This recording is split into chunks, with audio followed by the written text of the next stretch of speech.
right. Greetings and salutations. I can't be the only one. I'd find it impossible that I'm the only one whose YouTube feed has not been inundated with DC20 content.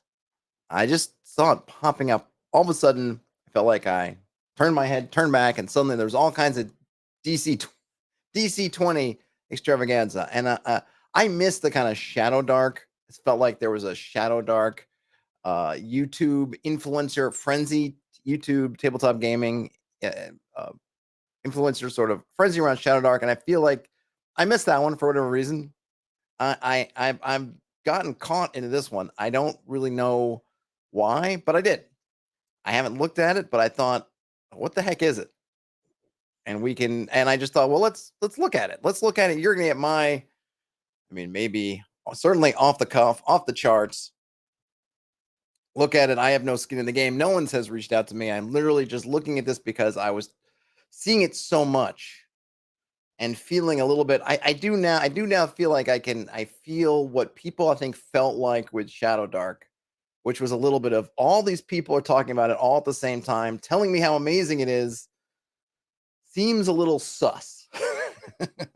And no, I don't play Shadow Dark. I've only read the kind of the preview type rules for Shadow Dark, but it seemed fine. It didn't seem groundbreaking particularly. Maybe it probably depends on your angle looking at it. From my point of view, it was like, okay, this has a few things that I hadn't seen before, and then a bunch of stuff I had just seen in different packaging. It's fine. This we'll see.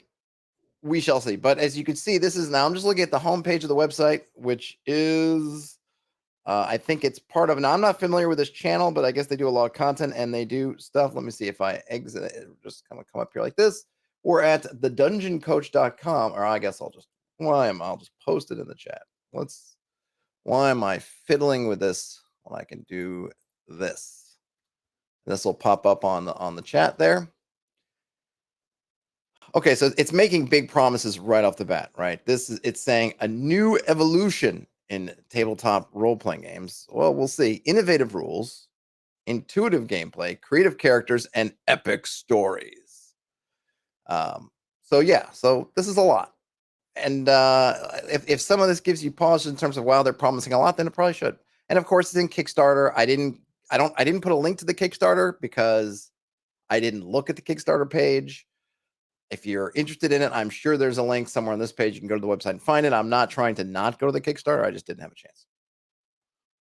Okay, Smitumi also has never heard of the Dungeon Coach. Yeah, I hadn't, but they seem to have a lot of stuff. Okay, so fresh but familiar 5e feel. All right, so we're getting a sense of where they're coming from, which is expected. I wasn't thinking this was going to be a take on BX or something like that. Intuitive gameplay mechanics, customizable characters and actions, epic combat and storytelling. And then there's the link to the Kickstarter. I'm not going to go to the Kickstarter. I doubt. Yes, Smitomi. I am sure that he hasn't talked. Well, I'm not sure. I don't know why. I don't. Probably most of these people on here are not people who I follow. So here we go. All the dozens of influencers. So here they're showing D&D Shorts, the DM Lair, Mr. Rex, One Shot Questers, Treant Monks, Temple. None of these guys. None of these folks. I'm sure they're fine. Good people love them. I mean, look, way more popular than I am. So I am content merely to crawl in beneath their long shadows. Yes, it seems like this is definitely a 5e thing. But if you're new here, you may think that I never cover such things, but that's not true. I actually will look at all kinds of stuff, including looking at Shadow Dark, including doing 5e stuff way before, or back before, I guess, the late unpleasantness. I actually would look at 5e stuff now and again, though it was never my main thing. And I'm always interested. Okay, I remarked on this the other day. I will read stuff from anywhere. I will take inspiration from anywhere. I will look at it. It doesn't have to be under a certain label to get me interested. So if this thing can do half the things that they're saying the system can do, and if it has some interesting rules, then I'm interested. Interesting mechanics. It doesn't have to be under the have an OSR stamp on it for me to want to take a look at it. I guess I would call it like an omnivorous reader and of materials. So if you come in here and say, "Hey, this doesn't say anything to do with OSR," like, well, and plus it's my channel, it's my prerogative. Darn it, I want to take a look. It's been all over the place. I figure I might as well look at it for me. Yep, I looked at Daggerheart. I thought it had a couple interesting things. Probably not the game for me. I looked at the MCDM game. Yep, that one I would agree with Magnus. Probably definitely a pass. Hard or soft pass. Probably of the harder, a firm pass, let's say. Okay, so here we're talking about the journey now. Well, we'll get to it. I don't want to get ahead of myself. Okay, so here we go. Getting onto the journey. I'm thankful for 5th edition. This is, of course, the voice of the author, not my voice. Thankful for 5e. I think most of us are. It simplified the basic rules, emphasized cooperative storytelling, and introduced the joys of tabletop RPGs to millions of new players. But the truth is, it could be better. It has too many frustrating elements, slower than slow combat, rigid action economy, limited spell casting, unbalanced monsters. The list goes on and on. These shortcomings leave players feeling embarrassed, bored, or just plain angry. At some point, you have to admit that tweaking this or that will only take you so far. You can only homebrew so much. Our adventures deserve something better. Now, of course, remember, this is all written from a salesmanship thing. Okay, so what is his game? But he probably started with his homebrew rules and then kind of built it up, right? So their perspective, and I'm not going to get into arguing whether what 5e simplifies or not, or the unbalanced part. Let him speak. Let him speak.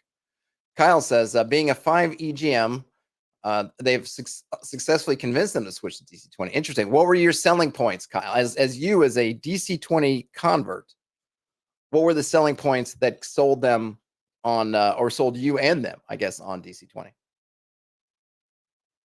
Which is, okay, so our adventures deserve something better, which is why I shifted from improving the mechanics of D&D 5th edition to instead making an improved tabletop role-playing game. A new game inspired by the best parts of 5th edition, but with enough changes to create something distinct. What was broken is fixed, what was substandard has been upgraded, and anything that restricted players' creative imagination has been thrown into an abyss. And that new tabletop role-playing game is DC20.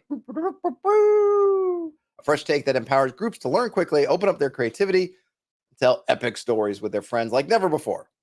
The epic kind of things, it worries me a little bit. I mean, it shouldn't. People like epic things. I'm not trying to say it's not, but I feel like it's almost like a buzzword now. I think we see that in so many of these games promising epic. I'm not even sure what epic means in this case. Kyle likes degrees of success, and action points. Okay. Well, here we have the list, actually. So what makes DC20 different? Here's a small list of what makes DC20 an improvement. I don't know why capital I improvement, but sure. Improvement over similar tabletop role-playing games with corresponding video links that dive deeper into the topics. All right, well, obviously, I'm not going to watch his videos on my stream, so I'd have to come back and look at this. But we'll just look at his bullet points, and for the moment, we'll just kind of take it as read. All right, so here we have a 4 action point system. Keeps player engaged with options every turn of combat. I guess we'll see. Expanded spellcasting, augmented spells limited only by your imagination. All right. New intuitive rules, easy to learn, difficult to master. Okay. Flexible character creation, become the exact hero you desire. No damage dice, stay immersed in fast-paced combat encounters. So this is MCDM RPG, right? Does away with damage dice. I don't remember if Daggerheart does too, but I remember MCDM does. So that's kind of interesting. Maybe it's a trend. Dynamic leveling up, lots of choices, and every choice matters. Death saves, heal up or face dire dramatic consequences. Physical and mental defense, more vulnerabilities to be exploited. Skills and sub-skills, every character can participate in any encounter. Armor and agility, avoid the blow or take a punch. Only 4 attributes, no ability overlap or attachment to particular classes. And then the last one, martial stamina and arcane mana and levels. All classes stay interesting from levels 1 to 11. Well, that's kind of interesting. So if this is true, I guess my takeaway is they have only going to a level 11 is kind of intriguing. Jorge asked, does difficult to master mean is difficult to game master? That's a good question. Don't know yet. Kyle mentions that MCDM is an always deals damage system. Oh, they did away with hit rolls, but then you don't roll for damage in that too, right? It's like you roll something gets rolled and then you have like damage spans. I don't remember exactly. Yes, Brian correcting Horga. Yes, they they I thought yes, in case Horga was not joking. The easy to learn, difficult to master was a which board game was it? Was it Othello or some back in the day there was someone the commercial for some game and that was the tagline, was it Connect 4? No, it wasn't something I don't know. Easy to learn, difficult to master or something like, something like that. So that's what they're I don't think I don't think they're trying to suggest that it's hard to game master. That would probably not be something I want to put on the homepage for this new product. Okay. Let's see. So, okay, we can join the email list. No thanks. Who is the outside of the box thinker creator of DC20? Alan, the dungeon coach. Okay. I'm not familiar with Alan, the dungeon coach, but he's probably not familiar with me either. So we're even. And then we have some future stuff. They do have a Patreon. That's fine. So we have more stuff with these influencers. Am I the only one that's it's just weird that their headshot thingy and there is not aligned or it's left aligned and not centered with kind of over the. All right. So folks, are these quotes from them? So apparently Mr. Rex says, players have never had this much freedom customizing their turns before. DC20 opens the floodgates for a new era of true action economy in tabletop role-playing games. Bob the World Builder says, as someone who likes playing martial characters and pulling pulp fantasy stunts, I love how DC20 takes impact into account. Shoving and leaping onto monsters has never been more fun. One Shot Quester says, DC20 filled a void in my tabletop role-playing life that I didn't realize needed filling. It gives me that first time playing excitement every time. Love DC20. D&D Short says, I played DC20 once. It gave me the power to walk through walls and see through time.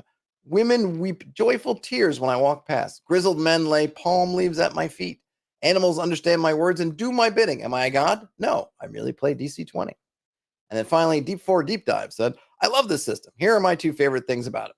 The way characters feel fun, powerful, and distinct right from level 1, and the versatility you have in character creation to really make your character your own. Okay. I did end up finding, so yes, there are some playtest rules, which I actually have downloaded. So I have to say, I just didn't. So here's this fact, right? And so I came to this page before I started the stream, and there was this. How can I be a part of playtesting? Oh, yes, I'd love to. Oh, look at that. There's DC20 Alpha, whatever. Great. No linky. In fact, it doesn't even tell me that I can get it through the Kickstarter. It does say you can provide feedback via Discord, but I don't want to join their Discord. So that was a little bit, it's probably just I'm sure it's just an oversight, but I thought that was really kind of strange. Like just, how about, nice little link in there. Hello, link. There's a question here, which I didn't open, but now I want to, called, what about social and exploration pillars? While the current rule set is combat heavy, we do not want to follow in the same footsteps of 5th edition and neglect the social and exploration pillars of the game. Once the initial Kickstarter proves to be a hit with the community, we will expand and publish an expansion dedicated to adding mechanics for social and exploration encounters. An expansion. So they're not even in your core game. Am I reading that correctly? Is that really the true? That's unfortunate. Like, you know what? I think if you don't want to, I like this. We don't want to follow in the same footsteps of 5th edition and neglect these two pillars. But by the way, our first book isn't going to have anything about these two pillars, which would mean that you're neglecting them. I'm just going to throw that out there. If you don't have it in your core book, that's worse than 5th edition. Consider it neglected. And as someone who loves a lot of exploration stuff, my channel name, I feel neglected. Let's see. Every TTRPG promises one-of-a-kind immersive experience to its players. They claim to offer an escape from daily life, imagination to experience a fantastic adventure with their friends. They claim you can be anyone and do anything in an all-encompassing creative hobby. I think a lot of games don't make these particular claims, right? A lot of them are very more focused in what they're claiming to be, but, it's marketing stuff, so strawman arguments are to be expected.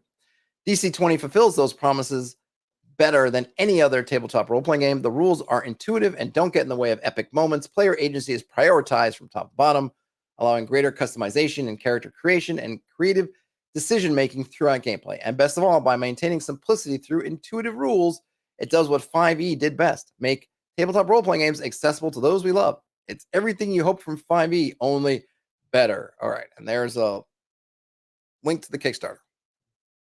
Oh, Kyle says the first book will have those rules, but they're focusing on combat or character progression before focusing on the other pillars.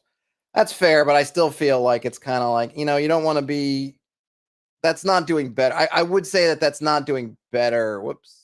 Oh, sorry. Wrong thing. That was not doing better than 5e. It just, for my money, where's the downloads? Here it is.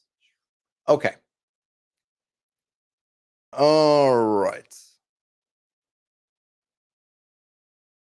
Oh yeah, of course. It's that page is totally sales pitch. It should be expected, right? I'm not angry at them for doing it. That's why I'm not even engaging with like, oh, I disagree with this or I disagree with that. It's like it doesn't matter. That's not what that page is for. That page is to sell us on the game. I still feel like even if they do end up including rules, to me it's a bit of a bad sign, I guess, or a sign of, or maybe where I'm coming out is a little bit like, well, but I get it, right? I get it, because someone like me, if you really want to have those pillars, and they should be baked in from the start, and not something that you're baking in, kind of you're going to attach after the fact, which is clearly what they're doing. But it makes sense for the 5e crowd, I have to say, right? 5e, that kind of crowd. If you're looking at 5th edition players, what are the things that 5e players are super hype about, right? It's character creation and customization and combat. So I totally get it. As a maker of a product, you have your audience. These people, the dungeon, what's his name? Dungeon GM, DM, whatever the guy's name. Where is his name? What's his name? Does it say? The dungeon coach. Sorry about that. Apologies. The dungeon coach,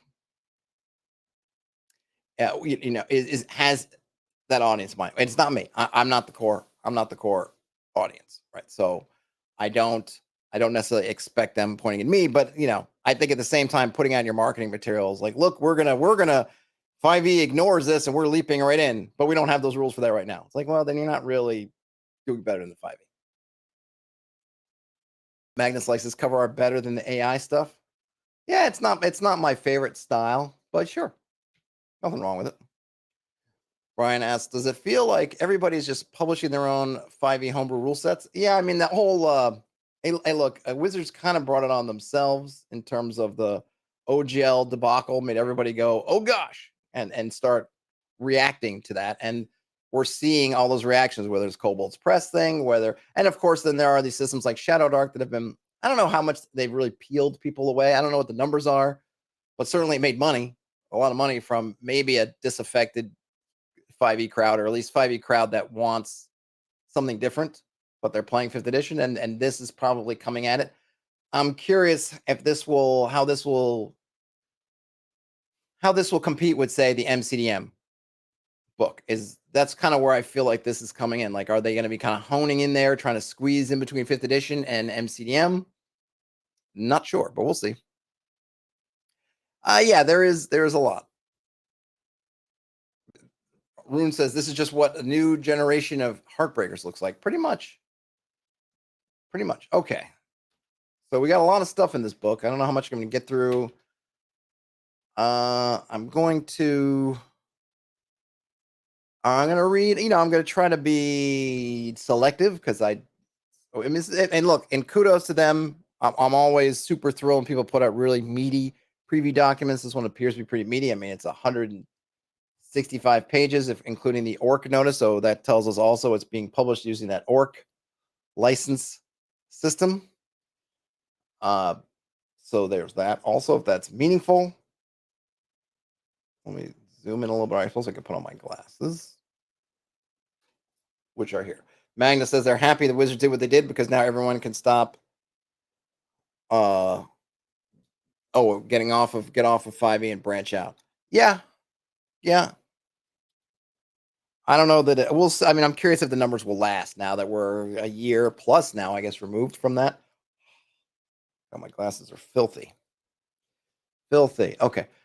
Note from the creator. First off, I just want to say thank you to anyone who has shown interest in DC20. It was scary to make the jump to publish my own game, but the support has been mind-blowing. Everything from watching the DC20 videos, picking up this early access alpha, or supporting the project on Patreon has truly brought this game to life. I've been working on DC20 for years, and after the OGL situation, decided to release DC20 sooner than planned.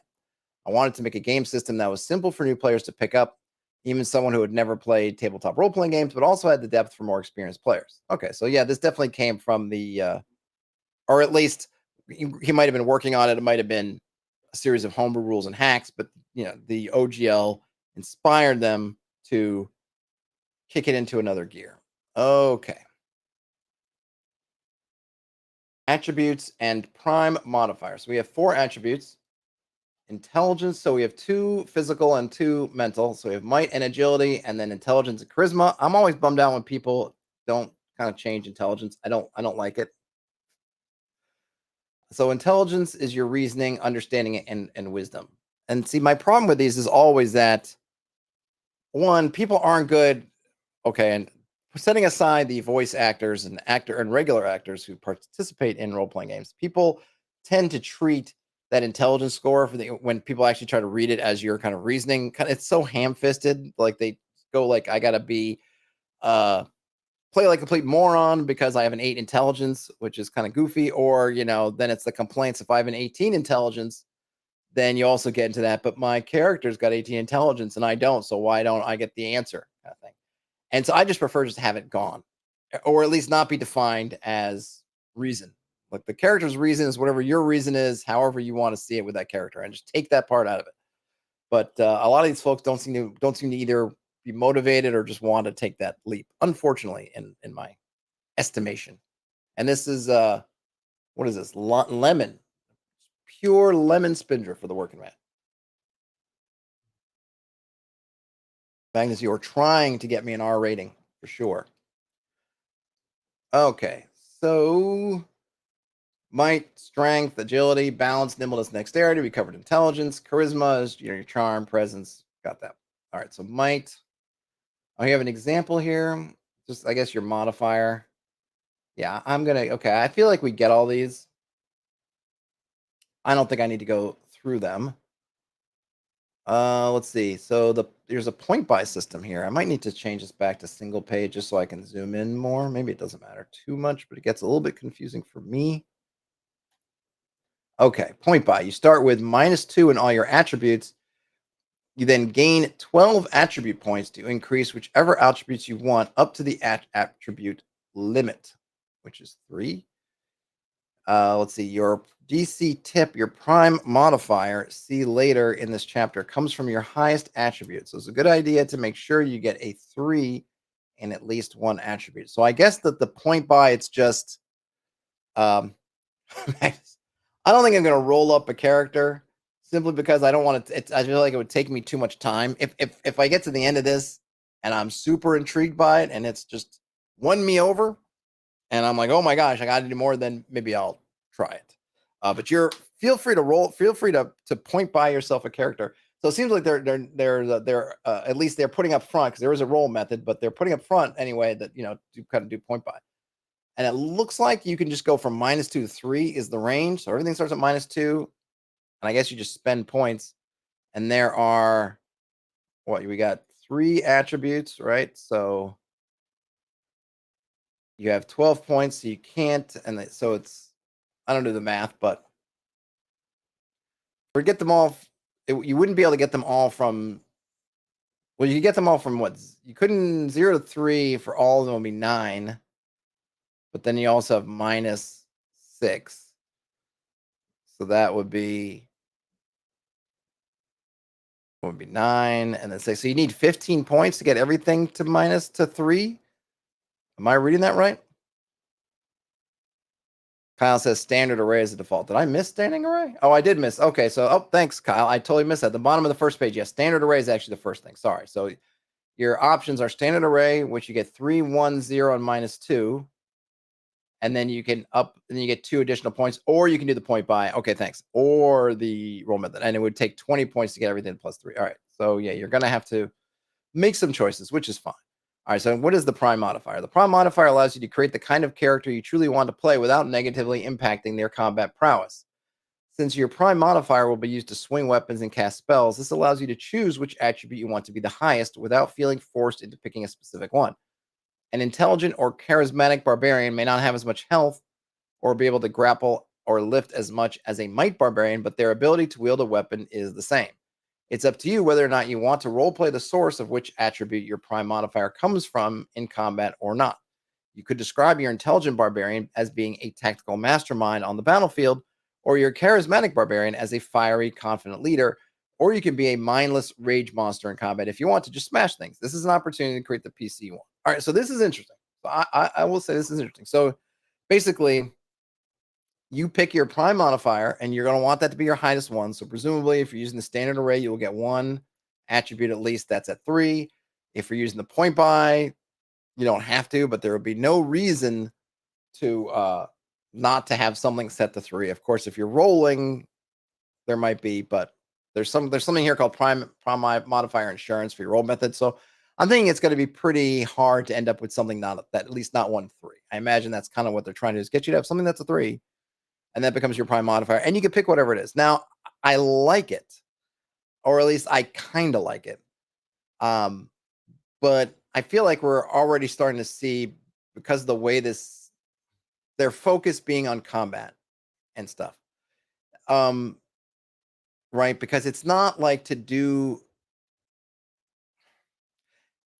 So your prime modifier is for combat. And I guess we'll see later on, because I guess spell casting is in there too. So swing spells, weapons, casting spells. I like the idea of having this thing like, hey, you want to be a charismatic fighter, you want to be whatever, that's great. But it's only, I feel like, at least right now, seems like it's only in combat, and it's only in a specific way. So your barbarian I guess here's where I'm getting at, right? From inside the combat sphere, you go with a charismatic barbarian. So your barbarian is a fiery, confident leader.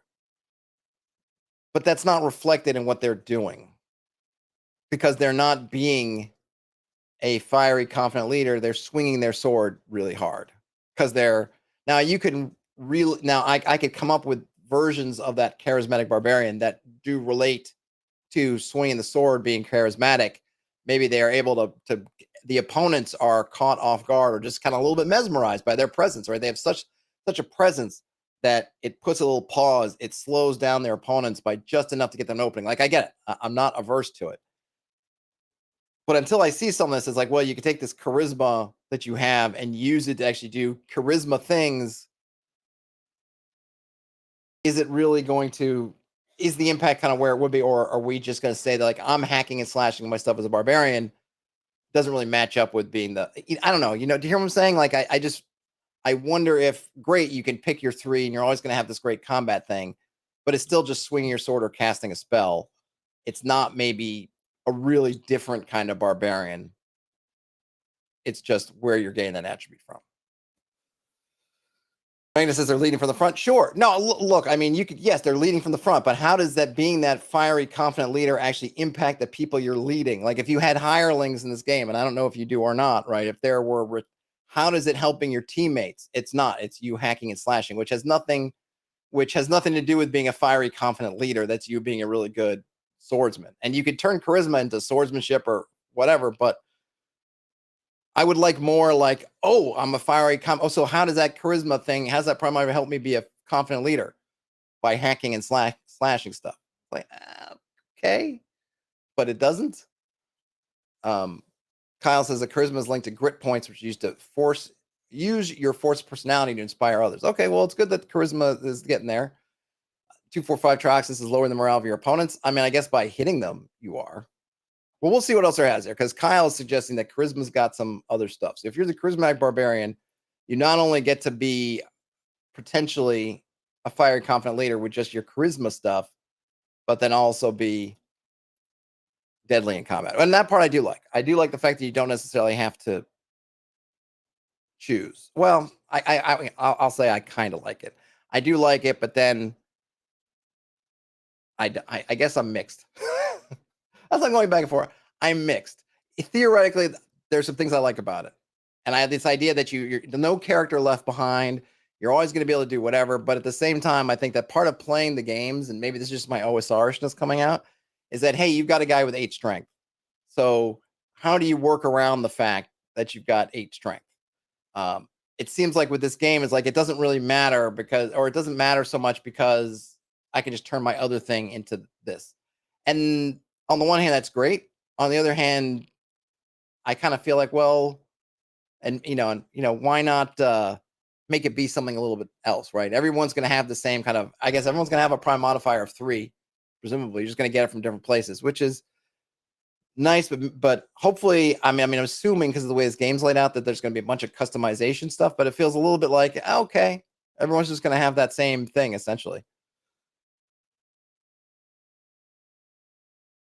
Yes, it would affect hit points. This is true. I'm not saying they're all carbon copies, but I think I don't know. Maybe it's just like I said. Maybe it's my OSRishness coming out, going, "Hey, what about kind of overcoming?"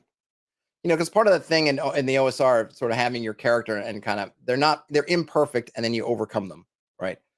And this feels like a way of kind of not making it so you don't have any imperfections, because clearly you will have some things that are less optimal than others, but kind of smoothing those away. And I guess I'm just a little bit mixed on that. But from the 5e perspective, I get it, because 5e is all about point buy and kind of having certain package, and it's just different, right? So this is kind of just me, my own shtick. Okay, so we have attribute limits, which they go up. That's kind of cool. So you start off at first level, you can only be +3. Whoops, but you can at 5, it can be +4. At 10, you can be +5. Okay, so I guess it does go up to 20. For some reason, another material said like from 1 to 11, and then it says 20. All right, up to +7. Problem modifier value.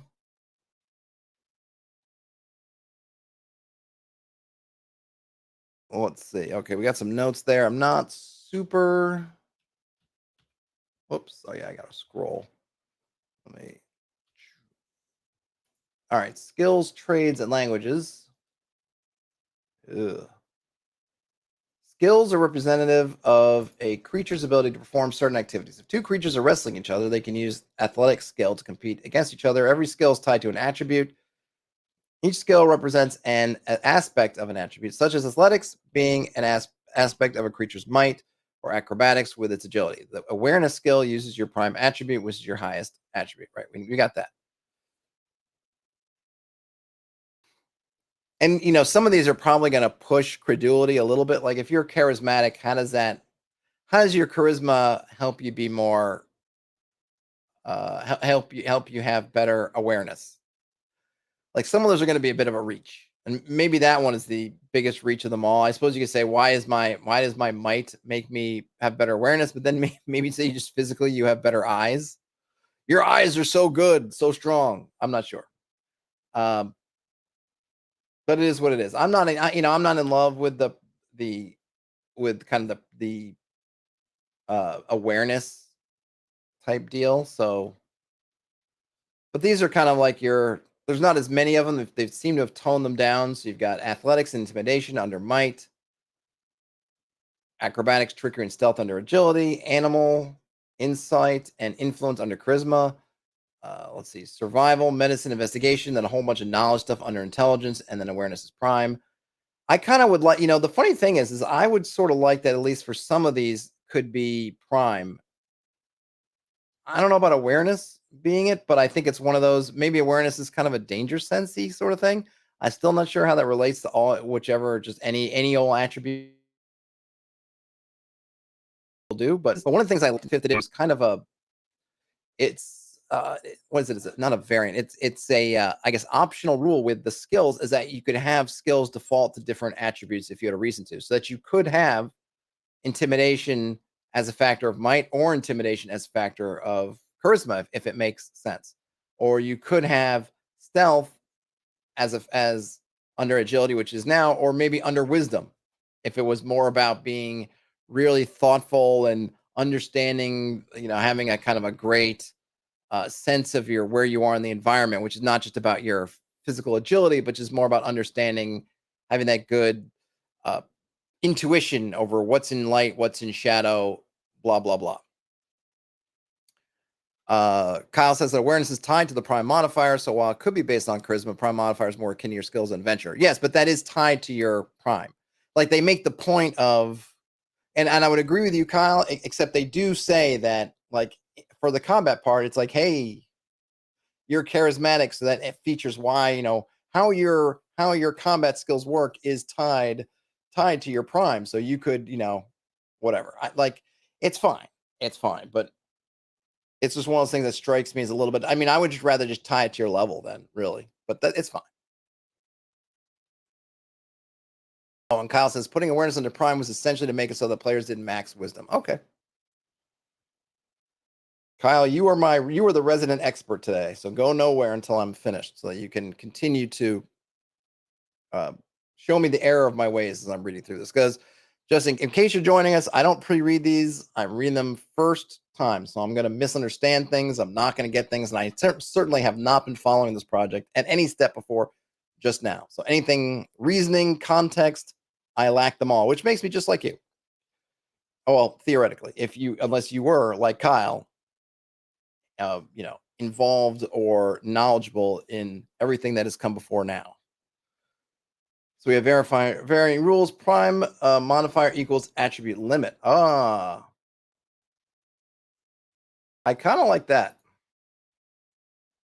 I actually like this better. I'll be quite honest. And that way it just removes it removes so this, yeah, so I feel like having not even read all the rules and not really understanding the system yet, I totally would do this variant and just get rid of it. Get rid of the idea that it's tied to a specific attribute. Get rid of the pressure to have an attribute as 3 if you want to be more, like they say, well-rounded and have a bunch of 2s, but no 3. Like, just, yeah, I would totally just have that as your max. You get a nice, you get that same kind of level. Will scale with your levels because your max will go up. I would totally go that. That's kind of what I was thinking about, like level. Just put it on your level. Your prime modifier is something, you know, some multiple or whatever of your level. And that way, the more experienced you are, your prime goes up and you don't have to worry about it. So yes. Sold on the variant rule for $1. I'm not going to read through these different checks. I gotta keep it moving, otherwise I'll get bogged down.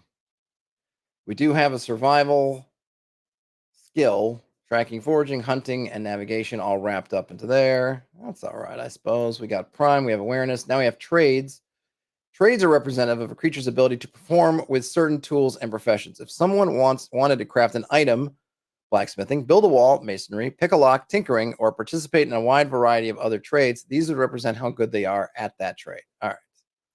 Okay, so we get a whole bunch of trades. I think that makes sense. Every trade is tied to an attribute. The attribute represents what might be needed, not necessarily might, capital M, what might be needed to perform this trade, such as the use of one's own strength, which would be capital M might, intricate hand movements, which would be agility, knowledge, understanding, intelligence, or interactions with others, charisma. There are ways that you might use other attributes and alternative ways for trades in unique circumstances.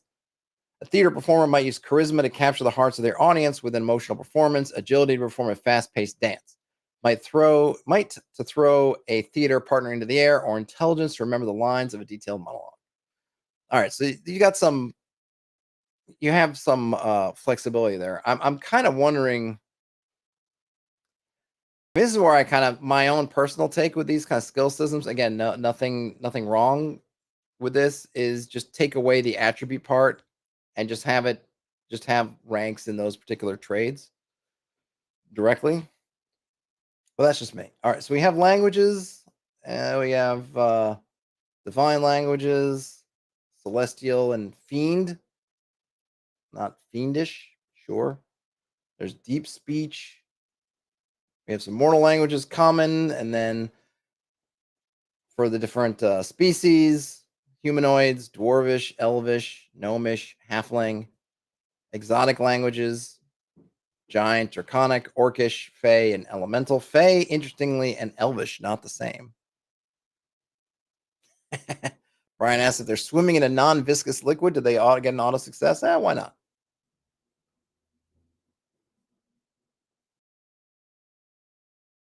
Aberrations. Speak the deep speech. Mastery.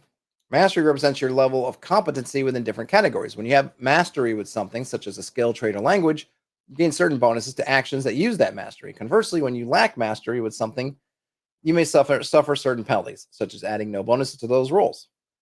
So you can have skill mastery, trade mastery, language mastery, or combat mastery. That's fine. You can gain mastery from your class. Okay, so we do have classes. I was wondering if we did, but it makes sense. It's fine. We're aiming at 5e, so I was gonna find it hard to believe that they wouldn't have classes. So you can get mastery from your class features, subclass features, ancestry traits, or talents. You will have opportunities to character creation when your PC levels up to select a variety of options to gain these masteries. Okay, so we have mastery levels, basically novice, adept, expert, master, and grandmaster, and you get bonuses. Novice +2, adept +4, expert +6, master +8, and grandmaster +10. And then let's see, there's a skill mastery limit. So it makes sense because you can't max out and go to Grandmaster level 1. You can only get to Grandmaster at level 20. So you're going to be somewhat capped in how skilled you can get.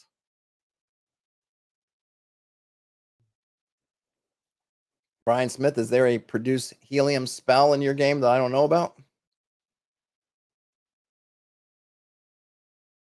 Gaining skill mastery. So we're going to have skill points. You can have a background skill. You get 5 skill points, a class skill based on level, talent skills. Some of them grant skill points, intelligence skills. You gain it. Okay, so this is where you gain a number of skill points equal to your intelligence. If your intelligence is negative, then your total skill points is reduced by the same amount. Mean. If your intelligence changes, your total skill points change by an equal amount. So if you lose your intelligence, you lose some of your skill points. That's rough. Okay, so yeah, we got these bonuses. Didn't they already have those bonuses already? +10, yeah. Trade mastery. Okay, so when you make a skill check using a skill in which you lack mastery, you don't gain a skill mastery bonus on the check. That's fine. That's fine. That's fine. Yes. Horga says, sounds like mastery is this game's version of proficiency. Yes, indeed it is. Okay, and it seems like all these you can gain all these things at the same time or the same way. All different. So language has, except for languages, language only has 2 levels or 3 levels of mastery. The first one's just none. You don't know language, limited, and then fluent. No limits how many languages you can learn. It's not tied to your intelligence or anything like that. Combat mastery, you've got unarmed attacks and weapon attacks, spells. Hold on. Well, let me get this straight. Hold on a minute. Uh this is kind of confusing. So you have attack checks as one thing. Then unarmed strikes are separate from attack checks, as are weapons. Then you have spell checks, which is separate from spell casting. Then you have physical defense, which is separate from unarmored. Maybe this is a mistake. Are these? I'm figuring maybe this is supposed to be. Some of these are supposed to be indented. I'm guessing that. So I think spell casting is a spell check. I think it's an indentation error because all the bold ones seem to be major, and then these I think are supposed to be it's supposed to be indented, which would make clear the hierarchical relationship. They just kind of goof because here under attribute saves they are. Um, okay, because otherwise I was going to be confused. So you have spell checks, attack checks, physical defense, mental defense, attribute saves. I don't know why save DC is a part, but I guess it is. Okay, so if you lack combat mastery of a certain type, interesting. So you can still cast spells even if you don't have spell casting. When you make a spell check, you don't add your combat mastery to the check. Usually only possible when casting spells from items such as wands or spell scrolls. I see. So that is I'll say that's kind of cool that they're allowing anybody to cast from or to use a wand or a spell scroll. It's not tied to a class. Maybe. I don't know. Weapons, shields, armor saves. Fine, fine, fine. Checks and saves. We have some types of saves. These are basically saves based on attributes, which lots of systems have done before, and I think 5th edition is like that too, right? You can make a might save, an agility save, a charisma save, or intelligence save. Fine, fine, fine. When a creature performs a task that benefits from an attribute but doesn't benefit from its mastery, you can make an attribute check, right? Which is you roll a d20, you're adding your attribute. Okay. All good. I'm curious. I know that DC is the name of this guy, right? Dungeon coach, but also I think of like difficulty check, like make a DC20. Is that what they're doing? Or when we make rolls here, are we going to be, is it going to be kind of target 20? Is that what they're doing where the target's always 20? I don't know. Jorge says attack checks, new from General Mills. The most offensive snack food, General Mills, attack checks. All right, I'm skipping through these saves. I think we understand. So they do have an advantage and disadvantage. Let's see. We do have a okay, and maybe they're not doing DC. DC20 stands for something, but the dungeon coach hasn't told anyone yet. It's not Dungeon Coach 20. Kyle, is it not just DC20 Dungeon Coach 20? Generally, level 1 DCs are DC12. Oh, I see. Okay. So we have some formulas. Some of these particulars, it doesn't matter too much. I'm presuming that the math checks out for what they want.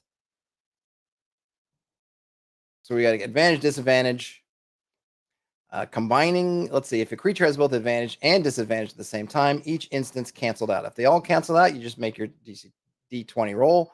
If there's any remaining, then you make your roll with whatever's remaining. So we are stacking them in the sense. If you have 2 advantage and 1 disadvantage, the disadvantage and one of the advantages cancel, you still have advantage, which I thought was nice. Let's see, multiple check penalty. During combat, each time a creature makes the same check before the end of its turn, they suffer stacking disadvantages on that type of check, such as attack checks, spell checks, and specific skill checks. Ooh, okay. So I'm guessing because there's an action point system, we haven't seen it yet, but it's been foretold to us in the marketing materials that you could do more than one attack, let's say, in a combat round. I want to say that Pathfinder does something similar to this, where there's some kind of, you can do the same thing where you have a certain amount of actions. I think maybe it's 3 in Pathfinder, but Pathfinder 2, I'm talking about Pathfinder version 2, V2, a 2nd edition Pathfinder. Someone can correct me. So and I don't know the math, how the numbers in Pathfinder, but essentially it's like, oh, if your first attack is regular, then you make a second attack with your second action. Your second attack's at -4, and then maybe it's -8 or something for your third attack. If you attack all 3 times. This seems to be kind of similar. Terrence thinks the DC stands for dining cart, the food for airline food enthusiasts. Man, is there such a thing as an airline food enthusiast? Okay, now we're getting some of that, Kyle. See, I remember. I'm listening. I'm reading chat, and I'm actually internalizing it. There are degrees of success and failure. If a creature succeeds on a check or save by 5 or more, they may gain additional benefits beyond those of a normal success. The check or save will include a success statement such as success, success 5, success 10, or success each 5. So basically, these will all be customized. So each 5 would mean, I guess, if you succeeded by 10, that would be 2 each 5s. And then if obviously it's 5 or 10, you get 1 if it's a 5, and the second one you get if it's a 10. And there's also failure each 5, and failure 5 and 10. So that's good. So we get those, but it seems like there's not like a mixed success. So it's interesting. There's kind of success, better success, critical success, failure, bad failure, worse failure, critical failure kind of thing, but no like, hey, almost, which is fine. Yeah, it's fine. Okay, let's attack and defense. Kyle, you let me know if there's anything super interesting in here. Well, I guess we got damage reduction. Maybe that's interesting. So I don't. Let's see. Damage reduction reduces the damage of an attack check or spell check that targets a creature's defense. PD. Physical defense. The amount reduced is equal to the DR value. A heavy hit, 5 over defense, brutal hit, 10 over defense, or critical hit, natural 20, bypasses your damage reduction, deals full damage. All right. So physical damage reduction protects you from acid, bludgeoning, cold, force, fire, lightning, piercing, poison, and slashing. Mental damage reduction protects you from holy, psychic, sonic, and unholy. So kind of a little bit getting a little crunch a munch in there, a little bit crunchy there with all the, though, you know, again, it's kind of not dissimilar from 5th edition. But here we're not using armor class, we're using a damage reduction system, which I think actually is more intuitive. I mean, I guess it's probably not surprised. I think a damage reduction thing is more intuitive to people than armor class. So that is fine. Interesting that you that a lot of things bypass your damage reduction. So if you get 5 over the defense or 10 over, goodbye. I mean, goodbye damage reduction, I should say. Health points, death's door. So let's see, they have any cool dying rules? Let's see here. When you are reduced to 0 hit points or lower, you suffer the following effects. Exhaustion. You gain exhaustion. So they got some kind of exhaustion system, which is fine and good.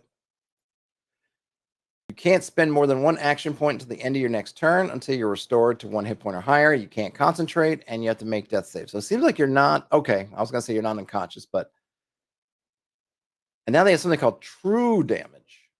True damage. Not that fake damage you might have heard before, but true damage. What is true? Does it say what true damage is? There's health points.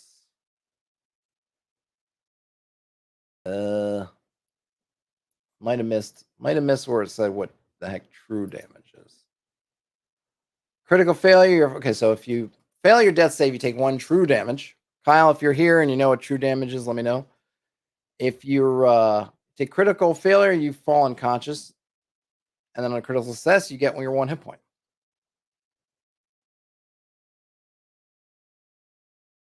So you're making your death saves. You can be stabilized.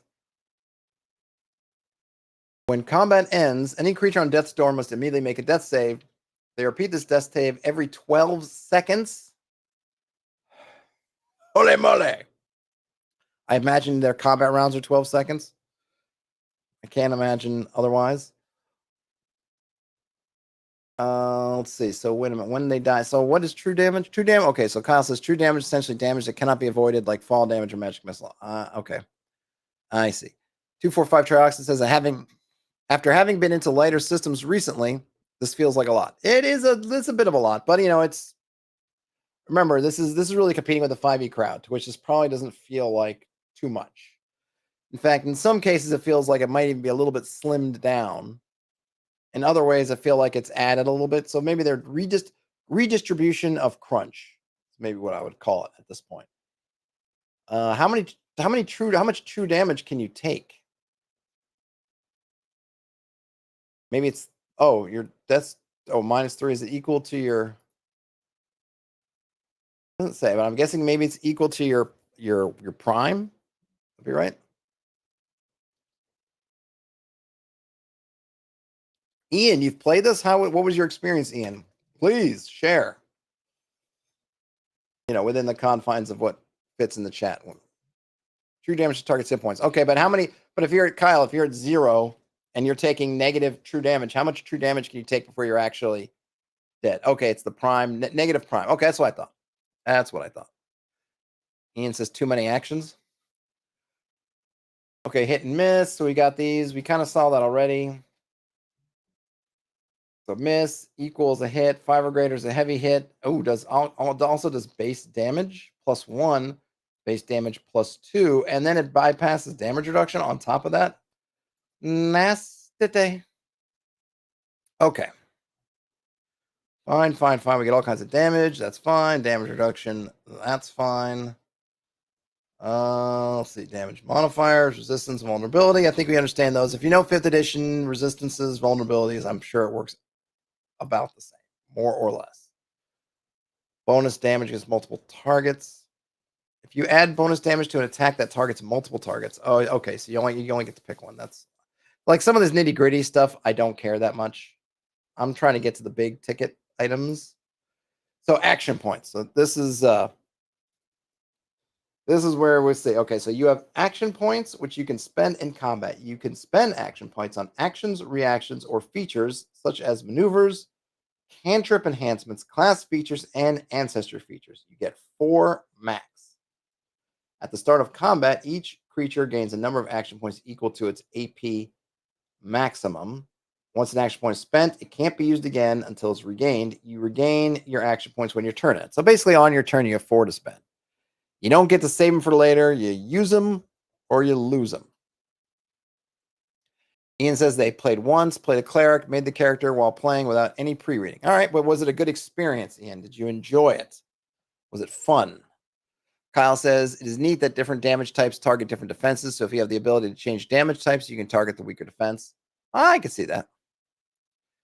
Oh, yes. Kyle says you can also use AP before your turn. Okay.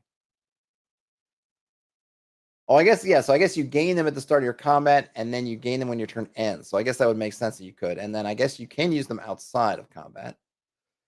There's a combat action sidebar. I'm going to skip the sidebar. All right, Ian, fairly enjoyable. What is that? Moderate praise? It's fairly enjoyable. Okay, so you have mana points, which I think work like action points. We have stamina points. A lot of points. A lot of points. And then there's grit points. Ooh, boy.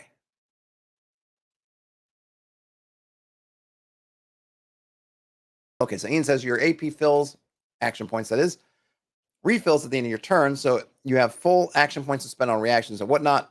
It's reduced what you can do in your turn. Yeah, that's cool. I know, I can dig that. Oh, Kyle says AP can't be used outside combat. What does this say then? Oh, it's just saying it can't. Okay, never mind. I thought there was some special case, but yes, Kyle's correct. Should have kept reading. It says they can't be spent outside of combat. My bad, but you can spend mana points outside combat and stamina points and maybe grip points. Okay, so it seems like action points are the only ones that are combat only. Now we get the types of actions. We have minor actions. 2 minor actions, you don't have to spend an action point. Could be opening or closing a door, grabbing or releasing an item, retrieving or stowing an item, drawing or sheathing a weapon or shield. That's fine. I mean, I don't love it. I never found this to be, if you have something in your backpack, it takes you more than a second to retrieve it. I always liked Lamentations of Flame Princess had a good thing for rummaging in your packs. I always appreciate that because I always felt like you can't get into some massive pack in the middle of a dungeon and start finding something, and that's a free action. It's not even your action for the round, but it's something like basically a free action. Forget that. Okay, so we got your offensive actions. Attack. They got disarm as an action that'll make people happy who always want to disarm things, but they're not allowed. You can grapple. You can shove. You can tackle. And I'm not getting into the details quite yet, but you've got all that stuff. You can also take defensive actions. You can disengage. You can dodge. You can hide. And then there are utility actions, moving, helping. Let's see. Jorge says, so it's a variety of point pools in order to do things. Yes, I think it seems like, and Kyle and Ian, I guess to a lesser degree, can comment. But it seems like in combat, you're spending action points, and then I guess there are other things that you can spend those other points on. But action points, at least for combat, seems to be the main thing. Seems like. Orga says, quote, I have everything I need hanging on the outside of my backpack. And I would say yes, and it's on your back. So by the time you pull the thing off your back and then detach the thing that's hanging from it. That's your action. But I am also a mean, curmudgeonly GM. So there. Skill-based actions. And we have advanced actions. You can hold an action. You can use a reaction. Let's see. Oh, we're getting to magic stuff. Spending. Let's see. Types of reactions. Opportunity attacks. You have to be kind of a martial class, or at least have a martial class feature. Spell dueling. That's kind of cool. You can do a spell duel. There's also a wild magic table. Let's read the spell duel walkthrough example because it seems to be fairly quick, and I'm curious to see how it works. An enemy says they're casting Scorching Ray at one of your allies. You shout out, "Spell duel!"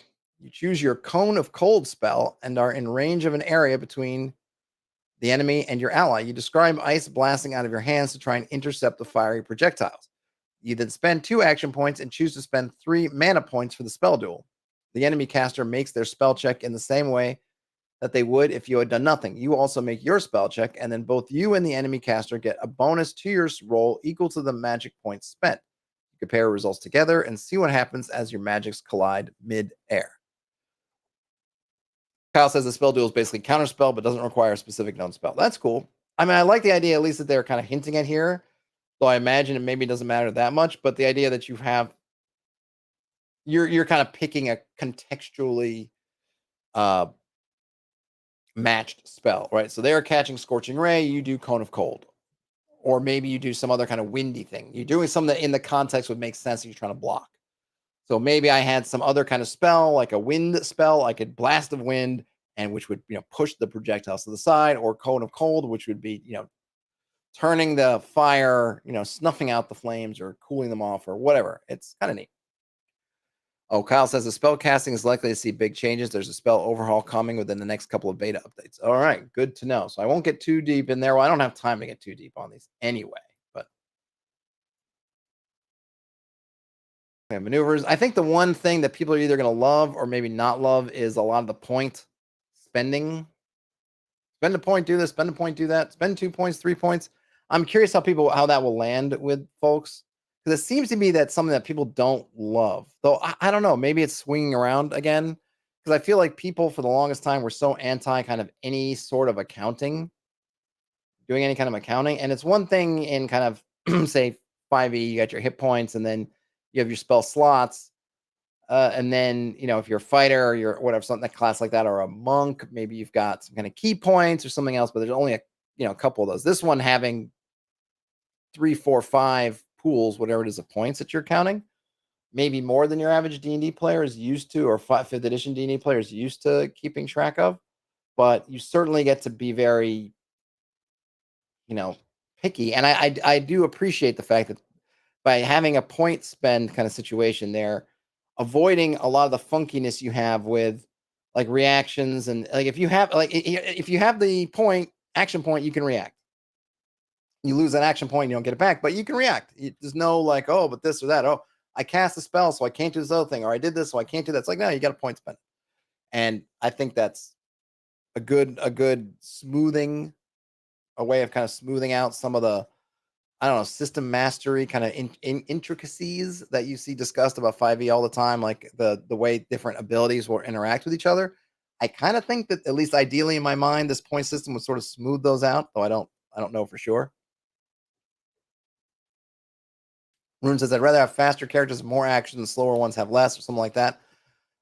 Yeah, I guess, but I don't think that's what they're. I don't think most people love, and it seems like the whole thing with that prime, or that your prime attribute or whatever. I think a lot of it is that people don't love that aspect of things. They don't like the inequalities. And there's been a lot of that, like over the course of 5th edition, right? Getting rid of negative. Okay, we're not going to have, no species is going to have kind of negative modifiers. We don't want that. I think people don't really like that element so much. You can, realism, quote unquote, or crunchiness if you want. Oh, you're big, you're slow, whatever. I mean, you're going to get some of that because you do have a agility score, and that will help. But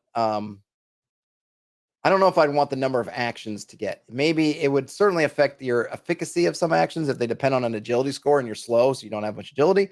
That will affect it in that way, so your success rate is presumably lower. But I think I'm happy keeping the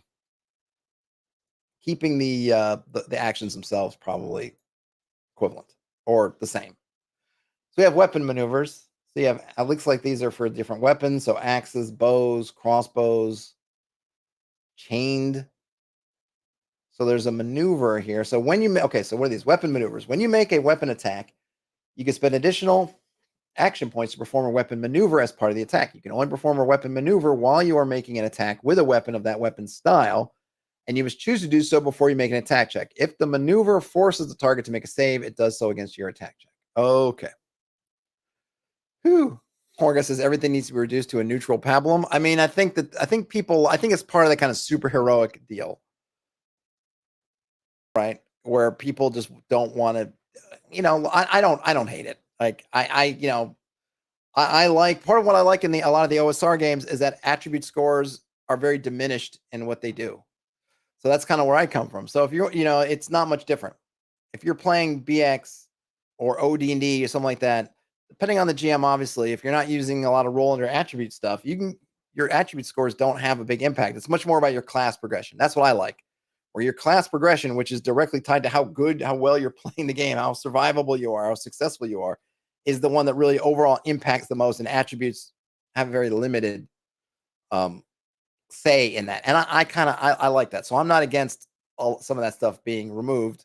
Like I said, individual checks will still reference your attributes. So being really agile is going to be a boon to agility based stuff versus being non-agile. Kyle says the maneuvers are essentially martial cantrips. I mean, it's cool. I kind of like what Wolves on the Coast did with just if you use an axe, you just get a certain kind of thing kicks in with your axes. But this is neat too. You can, so for example, I'll just read one. If you have an axe, your axe maneuvers, you deal an extra damage, and the target makes a physical save against bleeding. So that's cool. So 1 true damage at the start of their turn. So that's neat. You can just apply a bleeding condition if they fail save, but you have to spend an extra point. So you only have 4 points. So to do that maneuver, it has a cost attached to it. And there's a passive bit of you deal +1 damage against creatures that are bloodied. Oh, or bleeding. Oh, so there's kind of a reason. Oh, that's kind of interesting. So it makes it seem like if you're an axe murderer, if you're an axe man, you want to try that maneuver early on in the combat, not only get the bleeding bit, but then you start doing more damage against bleeders. Get the bleeders. Yep, I get it, Kyle. If you're a martial character, you get the passive.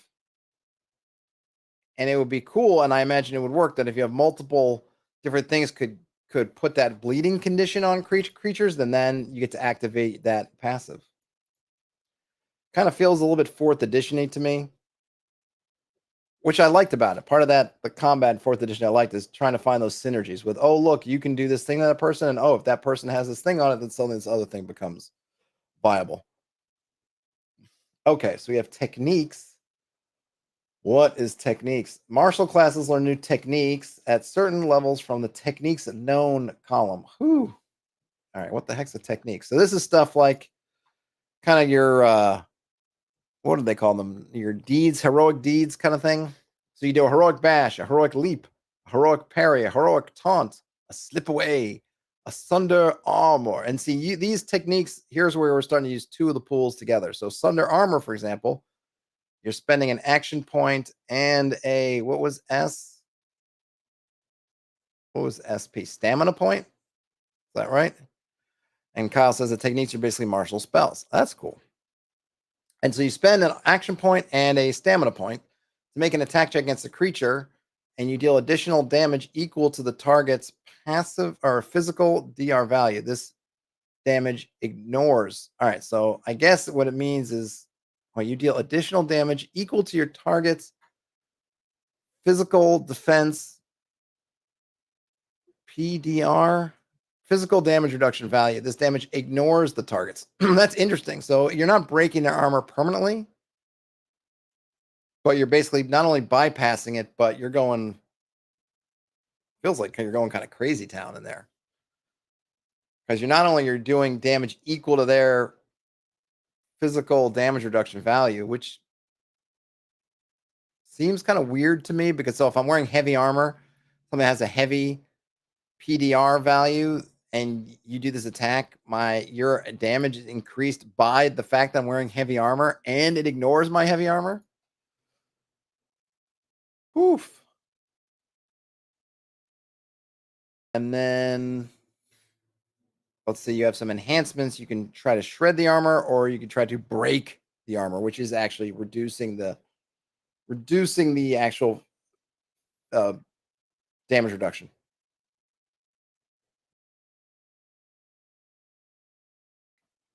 Okay.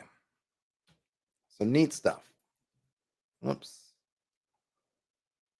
Spell casting. Okay, I'm really just curious. I guess there's some kind of points. Mana points, right? You got mana points. Oh, wait, do you have to? How do you get spells? Do you just know stuff? What spell? There. All right, wizards. Let's see. Spellcasters increase their spells known as they gain levels with certain class features.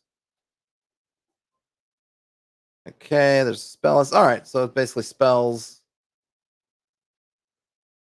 We have different schools of magic. Blah, blah. All right, I think what we're going to have to do is I'm going to have to cut it short here. You guys let me know. So this was kind of, we didn't get a full look, and this is an alpha document anyway. So I guess before I forget, right, it's alpha. It's subject to change. As Kyle says, it seems like Magic might be getting a bunch of changes. Anyway, I'm kind of curious to maybe read a couple spells. Not a big deal. You know, like I said, if you came in here late, I have no affiliation with Dungeon Coach or DC20. It's just because all of a sudden I felt like my YouTube homepage was filled with DC20 is the next big thing, the D&D killer, 5e, whatever. I don't know if it's any of that. Haven't played it. Have no affiliation with it. Just reading through it. It's probably not for me ultimately, but I'm always curious to see if they come up with some new ideas, some interesting concepts, and I'm curious how they feel like they've improved on 5th edition. I think it's different. My just reading it just right now, right? First thoughts. I don't necessarily think it's an improvement. I think it's going to be different things for different people. I think some people are probably going to really glom onto this approach with the points and some of that things and the actions, which is kind of borrowing from Pathfinder. I'm kind of curious if this game, kind of like Shadow Dark, I thought was sort of taking a bunch of the OSR's greatest hits and kind of putting it on a 5e-ish framework. If this game isn't doing it a little bit similar, but not necessarily pulling from the OSR, but maybe pulling from things like Pathfinder and a couple other games and kind of bolting it in there for people who may not be aware of it because they're just not aware of Pathfinder or different things. Using spell points and, action points and different things. So I'm really curious to see where this is going to go. I am curious to finish it, but I'll let me know in the comments and everything if this was worthwhile to you and if you'd like me to finish. If nobody's interested, then maybe I'll just read it myself, Kyle and Ian, I'd obviously love to hear more of your points on the Discord, which the link is in the show notes or in the comments or wherever. I'd love to hear more of you guys' experiences playing. Let me know if you'd like more of this and if I should kind of maybe reach out and see if there are other materials out there, whatever else you'd like to kind of see about it. Let me know. I'm intrigued. I'm not sold, but that's okay because I don't think I'm not the prime audience for this anyway, so I wouldn't really expect to be sold. Magnus says they'd be interested to hear more. There's some nuggets in there. Yeah, I probably would agree. All right, folks. Well, on that note, it's my game night tonight, and I think Daniel's back is back in order. Daniel's back is back, so I believe that it is game on tonight. So wish me luck in that regard. For the rest of you, enjoy the rest of your day, night, whenever you end up watching or listening to this. Game on, everybody. Talk to you later. Bye now.